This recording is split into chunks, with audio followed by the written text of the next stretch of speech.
오늘의 주요 뉴스입니다.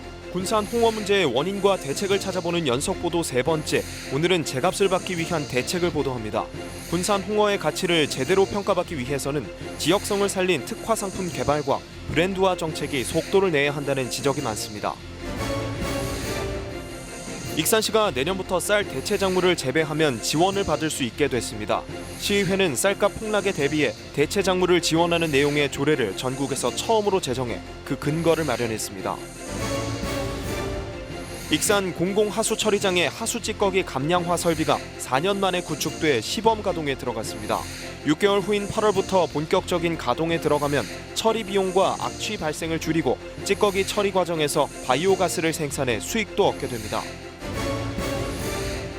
전북도의 행전 심판 결과 우두칩 공장 건립이 가능하게 된 군산 성산면 우두칩 공장에 대한 반발이 거세지고 있습니다.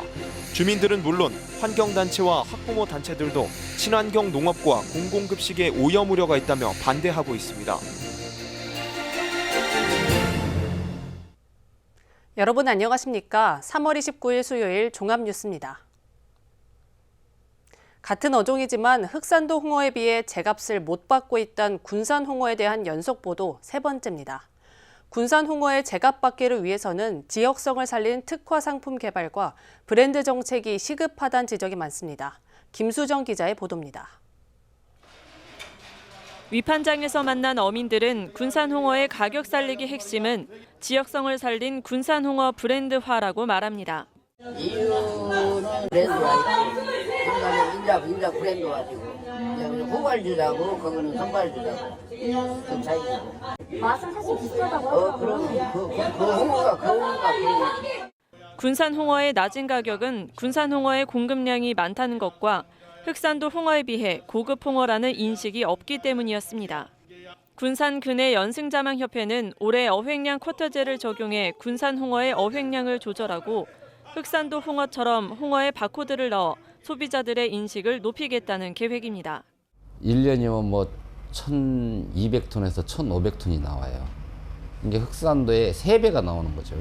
우리도 금년부터는 TH 적용을 할 거니까, 그리고 우리가 바코드로 생산자부터 모든 이력이 다 나오기 때문에 그래서 군산 상품을 만들기 위해서는 꼭 이력제가 필요하다. 바코드를 금년부터 실행을 하기로 결정을 했어요. 수협은 앞으로 2차 유통 단계를 개선하고 전북을 대표할 홍어찜과 홍어 무침 등 대표적 상품을 개발해 군산 홍어의 인식을 높이겠다는 계획입니다.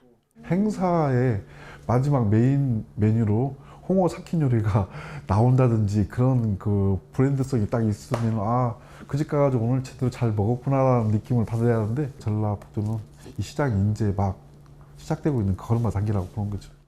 수협은 한국수산원에 수산물 이력제 컨설팅을 의뢰해둔 상황. 4월 27일부터는 연승협회와 함께 서울 국제수산식품 전시회에 참여해 군산 홍어를 알릴 예정입니다. 한편 군산시는 수협의 전략과 동일하게 군산 홍어를 활용한 가공식품 개발로 지역 이미지를 높이고 이후 브랜드 개발을 하겠다는 계획입니다.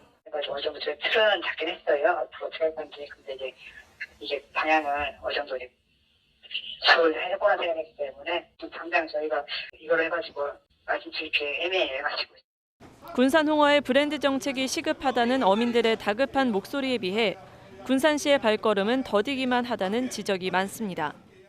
KCN 김수정입니다. 광주지방고용노동청이 익산과 군산을 포함해 관할 9개 지역에 산업재해 적색경보를 발령했습니다. 이는 지난해부터 올해까지 사고성 사망재해가 계속 발생했기 때문입니다.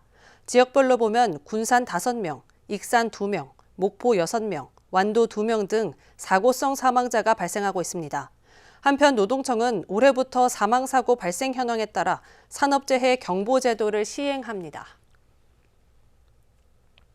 오는 5월 초부터 코로나19 위기 단계가 하향 조정되고 확진자 격리 기간도 줄어들 것으로 보입니다. 한덕수 국무총리는 오늘 정부 서울청사에서 코로나19 중대본 회의를 주재하고 5월 초 코로나19 위기 단계 하향 여부를 결정하겠다고 밝혔습니다. 이어 위기 단계 하향 결정과 함께 확진자 격리 의무 기간도 현행 7일에서 5일로 줄이겠다고 덧붙였습니다. 전라북도 선거관리위원회가 다음 달 5일에 치러지는 재선과 관련해 근로자 투표 시간을 보장해 줄 것을 요청했습니다. 도선관위는 도내 무역협회와 중소기업중앙회 등 고용자 단체는 물론 민주노총과 한국노총에 공문을 보내 이같이 요청했습니다. 공직선거법에 따르면 사전투표기간이나 선거일에 모두 근무하는 근로자는 고용주에게 투표 시간을 청구할 수 있고 고용주는 이를 보장해야 합니다. 한편 재선거는 전주을 국회의원과 군산시의원 나선거구에서 치러집니다. 쌀 생산 과잉으로 쌀값이 폭락해 농민들이 직격탄을 맞고 있습니다. 이에 쌀 재배를 줄이기 위해 가루쌀 등 대체작물 재배 면적 확대가 요구되고 있는데요. 하지만 대체작물 재배에 대한 지원이 끊기면서 농민들의 참여가 극히 저조합니다. 이에 익산시의회가 전국에서 처음으로 지원 조례를 만들어 눈길을 끌고 있습니다. 보도에 김지훈 기자입니다. 45년 만에 최대 하락폭을 보인 산지 쌀값. 2년 전만 해도 53,816원이었던 산지 쌀값이 지난해 9월 기준 43,393원까지 떨어지면서 농민들의 한숨은 깊어만 갔습니다. 산지 쌀값 하락의 주된 원인은 과잉 생산 때문에 정부는 지난 2020년까지 한시적으로 논타작물 재배를 지원해 대체작물 재배를 유도했지만 현재는 지원이 종료된 상태입니다. 상황이 이러자 대체작물 재배 면적은 크게 줄었습니다. 2020년 310헥타르이던 익산 콩 재배 면적은 지원 사업이 종료된 21년 180헥타르로 감소했습니다. 대체작물에 대한 충분한 지원을 받지 못하다 보니 농민 참여가 저조한 겁니다. 이런 가운데 익산시의회가 대체작물 재배를 지원하는 조례안을 전국 최초로 마련했습니다. 오늘 제250회 익산시의회 임시회 본회의에서 논타작물 육성 및 지원 조례가 의결됐습니다. 조례에는 대체작물 육성 종합계획 수립과 예산 지원, 소비 활성화 방안 등이 담겼습니다. 대체작물을 심으로써 공급 과잉을 막을 수 있어서 쌀값 안정을 해서 지속 가능하게 우리 농가 소득을 도모할 수 있고, 콩이나 가루쌀 같은 건 수입에 많이 의존하고 있잖아요. 그래서 이런 곡물들도 우리 국내에서 생산할 수 있는 것을 유도할 수 있습니다. 그리고 쌀 과잉 생산을 막고 농민 소득을 보장해주기 위한 대체작물 재배. 익산 농민들의 대체작물 재배를 이끌어내기 위한 지원 조례안이 마련됨에 따라 효과를 거둘지 주목됩니다. KCN 김지훈입니다. 김진규 익산시 의원이 공공산후조리원 건립에 익산시가 적극 대응할 것을 촉구했습니다. 김 의원은 오늘 폐회한 제250회 임시회 본회의 5분 발언을 통해 전라북도가 남원과 정읍에 공공산후조리원을 건립하기로 확정하기까지 익산시는 아니라고 미온적인 대응에 그쳤다고 지적했습니다. 또 수년 전부터 익산시는 공공산후조리원 건립 계획을 수립하고 추진하겠다는 입장을 밝혔지만 현재까지 가시적으로 이뤄진 것이 없다고 덧붙였습니다. 김 의원은 익산 지역 산모가 원정 출산에 나서는 등 복지 사각지대에 처해 있는 만큼 익산시가 보다 적극적으로 대응할 것을 주문했습니다. 익산과 군산에 있는 폐철도 구간을 중심으로 미세먼지와 온실가스 등 기후위기에 대응하기 위한 도시숲이 확대 조성됩니다. 전라북도는 280억 원을 투입해 군산과 익산의 폐철도 구간을 비롯해 김제, 완주산업단지 등 25헥타르 면적의 도시숲을 조성하기로 했습니다. 또 100여 원을 들여 시군도심의 54km에 이르는 가로수길을 만들고 학교숲과 등굣길숲, 마을숲 등 20여 곳을 설치할 계획입니다. 익산시가 추진한 일시민 일정원 프로젝트가 마무리됐습니다. 익산시에 따르면 지난 6일부터 읍면동 행정복지센터를 통해 일시민 일정원 프로젝트 참가 신청을 받은 결과 5천여 가구가 참여해 반려식물 등 3만여 본이 배부됐습니다. 일시민 일정원 프로젝트는 가정에 반려식물과 봄꽃을 배부해 실내 정원을 조성할 수 있도록 지원한 겁니다. 익산 글로벌 문화관의 현장학습 패키지가 호응을 얻고 있습니다. 현장학습 패키지는 동남아시아와 아메리카 등 4가지 대륙으로 나눠 다양한 국가의 전통의상과 문화를 체험할 수 있는 프로그램입니다. 지난 28일 기준 20여 개 학교에서 학생 500여 명이 사전 예약을 마쳤습니다. 앞으로 익산시는 희망하는 학교에 한해 전문 레크레이션 강사를 활용한 세계놀이 체험도 선보일 예정입니다. 익산 공공하수처리장의 하수 찌꺼기 감량화 설비가 4년 만에 구축돼 시범 가동에 들어갔습니다. 6개월 후인 8월부터 본격적인 가동에 들어가면 연간 처리 비용과 악취 발생을 줄이는 한편 찌꺼기 처리 과정에서 바이오가스를 생산해 수익을 창출할 수 있는 길이 열릴 전망입니다. 최정호 기자입니다. 익산 공공하수 처리장입니다. 4년 전부터 268억 원을 투입한 하수 찌꺼기 감량화 설비가 구축돼 시범 가동에 들어갔습니다. 이 설비는 하수에 섞여 배출되는 유기성 폐기물 등 각종 찌꺼기를 걸러내 별도로 처리하게 됩니다. 이전까지만 해도 공공하수 처리장에서 발생하는 하수 찌꺼기는 하루 평균 71톤. 감량화 설비를 거쳐 하수가 처리되면 이 같은 찌꺼기는 57톤까지 줄어들게 됩니다. 한 달로 치면 420톤 이상의 하수 찌꺼기 감소 효과를 거두는 겁니다. 이럴 경우 연간 6억 원 정도의 위탁 처리비를 아낄 수 있게 됩니다.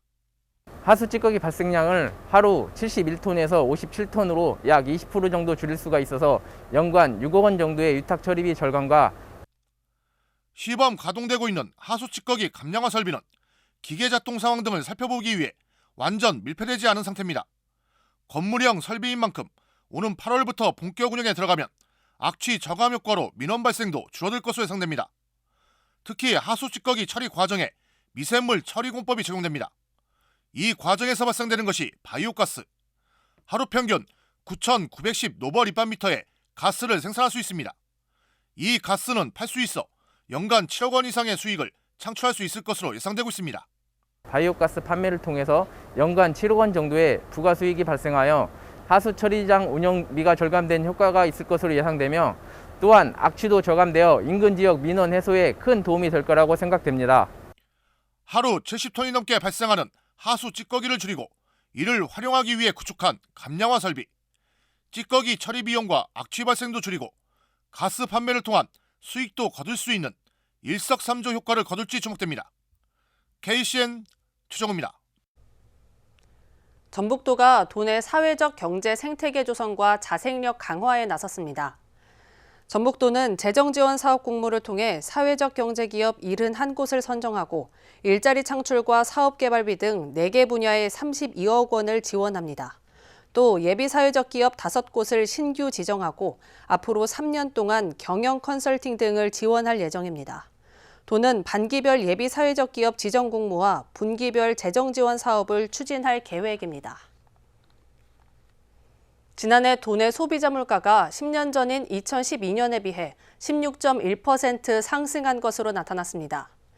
통계청에 따르면 신선식품 물가는 같은 기간 30.9%나 올라 전국에서 세 번째로 높은 상승률을 보였습니다.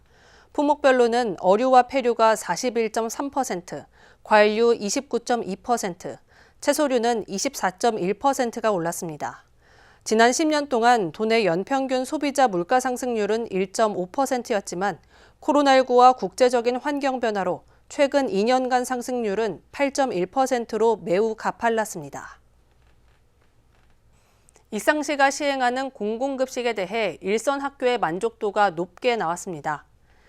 익산 푸드통합지원센터가 최근 학교 79곳을 대상으로 공공급식 설문조사를 실시한 결과 94%가 공급된 식재료 품질에 대해 만족스럽다는 답변을 했습니다. 또 불편사항 처리 만족도는 89%, 배송 처리 만족도는 94%로 나왔습니다. 반면 개선이 필요한 점으로는 수주와 발주 시스템 간소화, 식재료 가격 등을 꼽았습니다.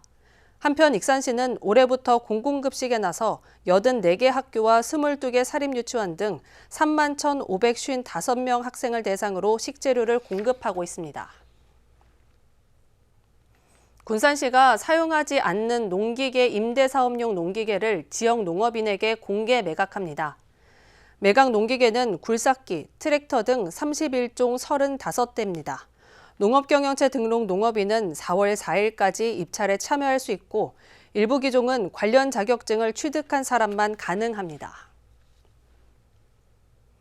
군산 성산면에 추진되는 우드칩 공장에 대한 반발이 거세지고 있습니다.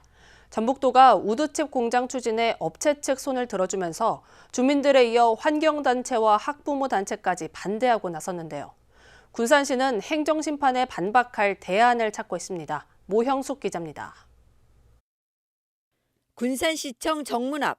쌀쌀한 날씨에 나이 드신 어르신들이 차가운 아스팔트 위에 앉아 일주일 넘게 피켓을 들고 있습니다. 이들은 평생을 살아온 삶의 터에 우드칩 공장이 들어서면 비산먼지로 건강과 생존권이 위협받는다며 거리로 나선 벽돌 공장을 인수한 한 업체가 낸 우드칩 생산 계획을 군산시가 불허했지만 행정심판에서 전북도가 업체의 손을 들어주면서 반발이 커지고 있습니다. 환경단체에 이어 학부모들과 교육단체도 반대 목소리를 냈습니다. 친환경 농업단지 조성은 오랜 시간과 철저한 노력이 필요한 일입니다. 군산시는 안전한 농산물 생산과 시민들의 건강을 위협하는 우드칩 공장으로서의 업종 변경을 불허해 주십시오. 친환경 단지 안에 우드칩 공장이 들어서면 먼지가 나와 농작물에 영향을 주고 급식의 안전성을 저해할 수 있다는 겁니다. 공장과 불과 40m 거리에 학교 급식을 공급하는 먹거리 통합 지원센터가 들어서 있다는 점도 이유로 들었습니다. 군산시 성산면 상곡리에는 군산 내 약 3만 3천여 명의 학생들에게 학교 급식 식재료를 공급하는 군산 먹거리 통합 지원센터가 위치하고 있습니다. 이곳에서 생산하는 먹거리는 군산에 있는 학교뿐만 아니라 서울 은평구와 영등포구, 경기도에도 급식 재료로 공급되고 있으며 행정심판 결과를 가지고 다시 승인 여부를 결정해야 할 군산시는 또 법적으로 공장 건립에 제한이 없어 이러지도 저러지도 못하는 상황. 군산시는 전북도가 업체 손을 들어준 비산먼지 기준치 인하와 교통 혼잡, 벽돌 공장을 운영할 때 농산물 생산 피해 발생 사실이 없었다는 주장을 뒤집을 수 있는 대안을 찾고 있습니다. 업체는 행정심판 재결에 따라 취소 변경할 수 없는 구속력을 가지고 있는 만큼 우드칩 공장 설립에 속도를 낼 것으로 보입니다. 행정심판까지 나온 우드칩 공장 건립 문제, 주민들에 이어 환경단체와 학부모까지 시름이 깊어지고 있습니다. KCN 모영숙입니다. 상습적으로 외출 제한 명령을 위반한 10대가 소년원에 유치됐습니다. 군산 보호관찰소는 보호관찰 준수사항을 어긴 16살 A군을 붙잡아 광주 소년원에 유치했다고 밝혔습니다. A군은 공동재물 손괴 등으로 지난해 8월 전주지법에서 장기 보호관찰과 사회봉사 20시간, 야간 외출 제한 명령 처분을 받았습니다. 벚꽃철을 앞두고 군산에 불법 현수막이 난립하고 있다는 지적이 나오고 있습니다. 군산 수송동 남북로 사거리 일대에 아파트 대행업자들이 내건 불법 현수막들이 인도에 줄지어 내걸려 있습니다.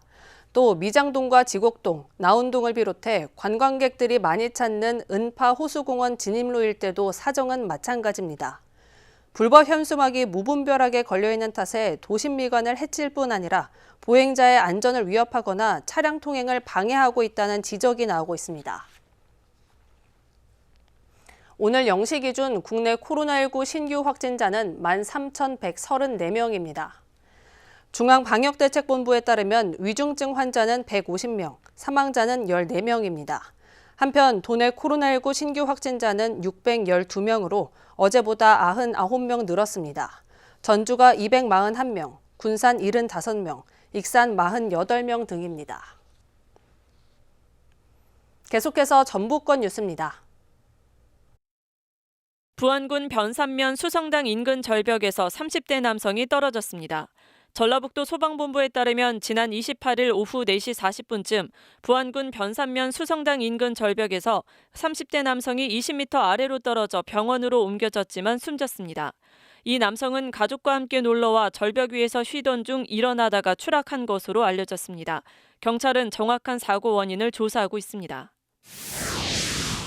스토킹 고소를 취하해달라며 전 여자친구를 협박하고 감금한 남성이 경찰에 붙잡혔습니다. 남원경찰서는 특수감금 혐의로 40대 남성을 긴급 체포했습니다.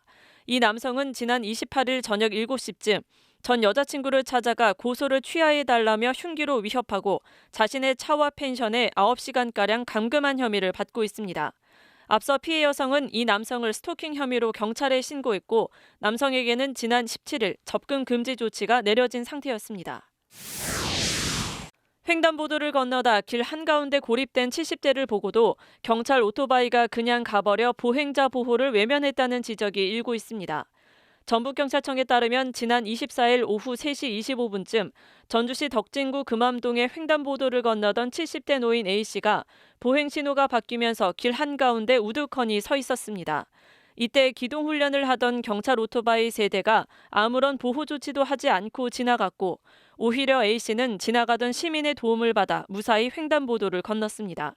경찰은 보행자 보호 미흡을 인정하고 직원 교육을 강화하겠다고 밝혔습니다. 지금까지 전북권 뉴스 김수정입니다. 오늘 KCN 금강방송의 지역채널 심의위원회가 열렸습니다. 이 자리에서 위원들은 방송 환경이 급변하고 있지만 지역방송 역할에 최선을 다해줄 것을 당부했습니다. 또 지역 주민들이 금강방송이 전하는 다양한 소식을 더 많이 접할 수 있도록 유튜브와 SNS 등을 적극 활용해 줄 것과 시청자 의견이 반영된 프로그램 제작에도 나서줄 것 등을 요청했습니다. 새만금을 홍보하기 위해 구축한 실시간 영상 전달 시스템이 잦은 먹통으로 이용자들의 불만을 사고 있습니다. 전북도는 지난 2020년 남북도로와 동서도로 건설 현장, 새만금 산업단지 등을 실시간으로 볼 수 있는 영상 시스템을 구축했습니다. 하지만 전북도청과 새만금 개발청 홈페이지를 비롯해 인터넷 주소를 통해 접속할 경우 새만금 실시간 영상이 보이지 않는 경우가 자주 발생하고 있습니다. 도는 실시간 영상 시스템 서버가 새만금 개발청에 있다며 확인 조치하겠다고 밝혔습니다. 다음은 우리 동네 소식입니다.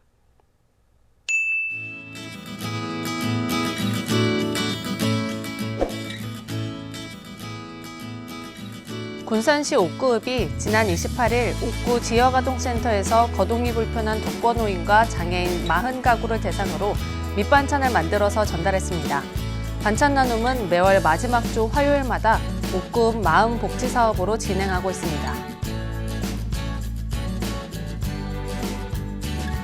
익산시 자원봉사센터가 찾아가는 맞춤형 재능봉사의 일환으로 무병장수를 기원하기 위한 어르신 장수사진 촬영 봉사활동을 시작했습니다. 이번 봉사활동은 한국프로사진협회 익산지부의 재능기부로 실시되고 이달부터 6월까지 진행할 예정입니다.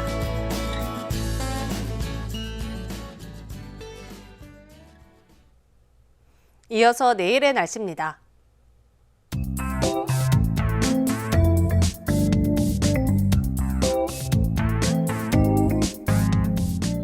내일 전북은 맑지만 건조하겠습니다.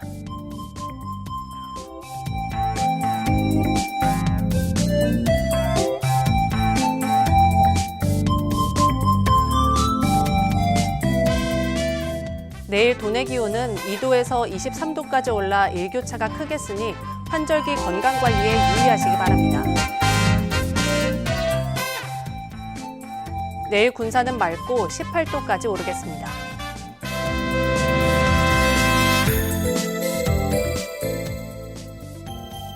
내일 익산은 21도까지 오르겠습니다.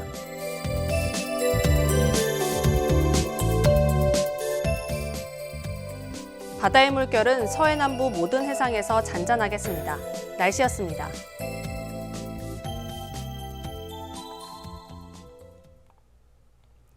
이상으로 KCN 종합뉴스를 마칩니다. 정확한 보도로 늘 함께하겠습니다. 시청해주신 여러분 고맙습니다.